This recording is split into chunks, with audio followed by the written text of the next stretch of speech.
Good morning, students. I welcome you all in the next session of our online class.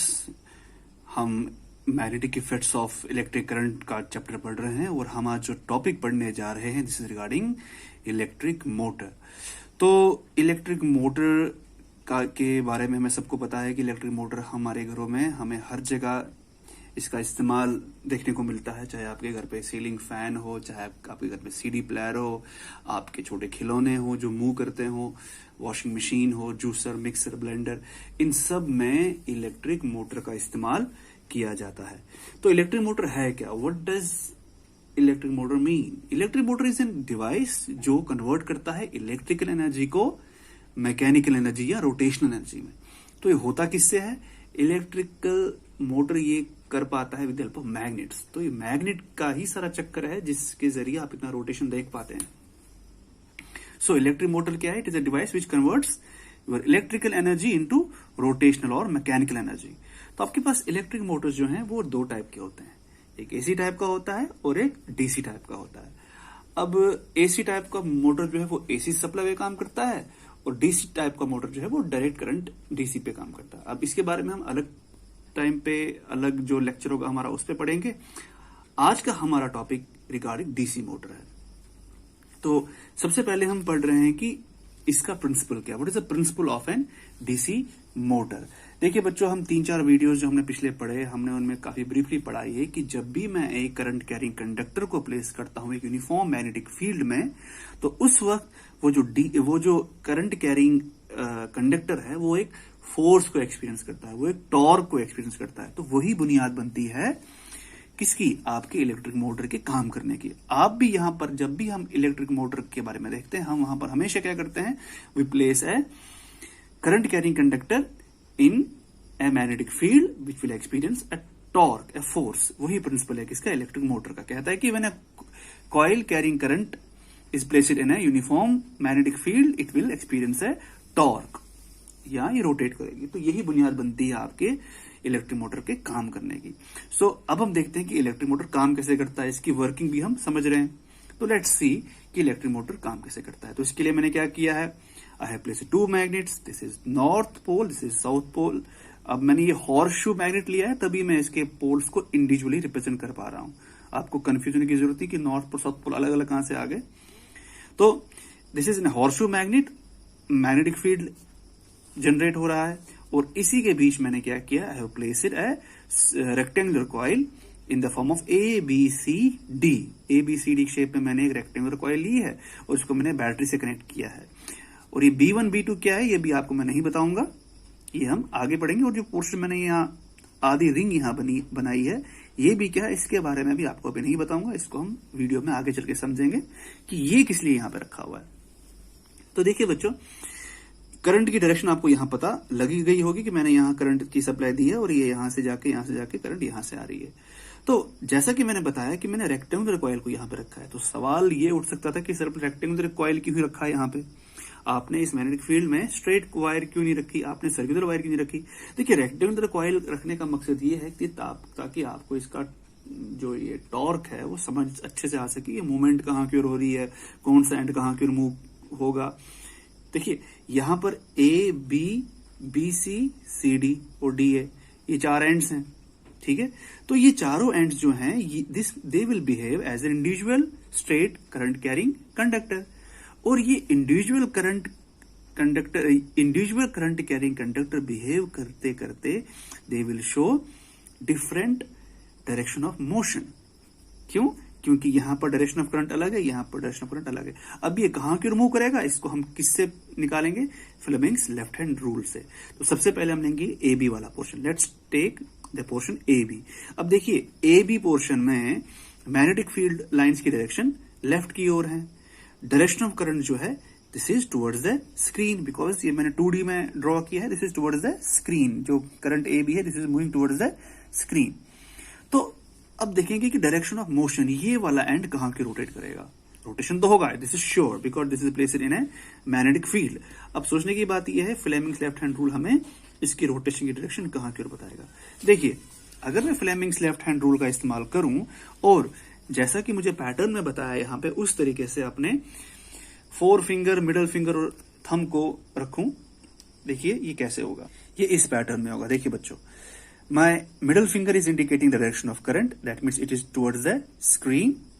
और जो मेरा left hand का जो मेरा फोर फिंगर है, दिस इज इंडिकेटिंग डायरेक्शन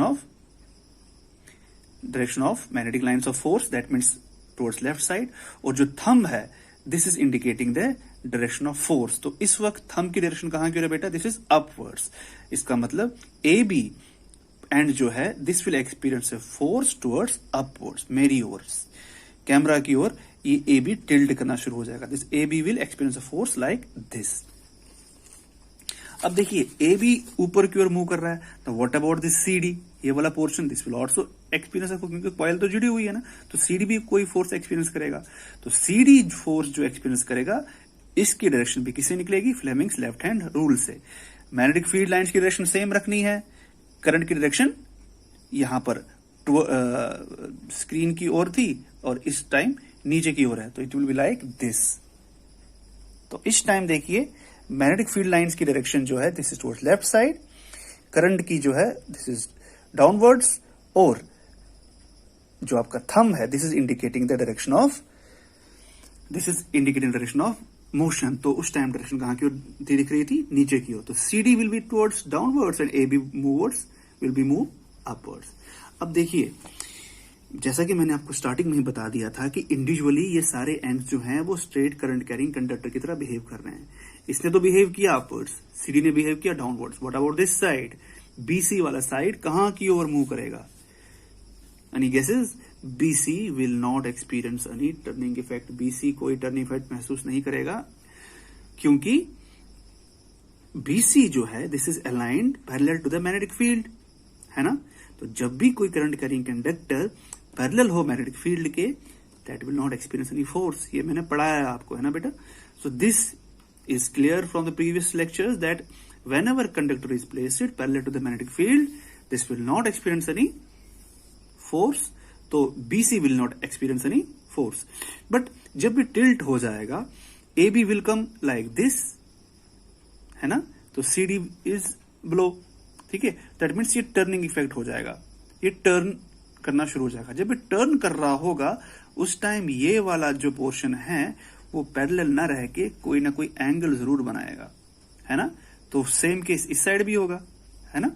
तो ये एंगल बनाना इधर और इधर, उस time that will experience some force. उस टाइम यहां पर कोई ना कोई फोर्स एक्ट होगा। तो फ्लेमिंग्स लेफ्ट हैंड रूल उस टाइम भी लगेगा। तो फ्लेमिंग्स लेफ्ट हैंड रूल लगाने के बाद इस पोर्शन का डायरेक्शन ऑफ फोर्स इस साइड निकलता है और इस पोर्शन का डायरेक्शन ऑफ फोर्स इस साइड निकलता है। दैट मीन्स ये एंड और ये वाला end they are experience force in the opposite direction. तो अपोजिट डायरेक्शन में फोर्स एक्ट होने की वजह से इस कॉइल के टर्निंग इफेक्ट पे इस एंड और इस एंड का कोई असर नहीं पड़ता।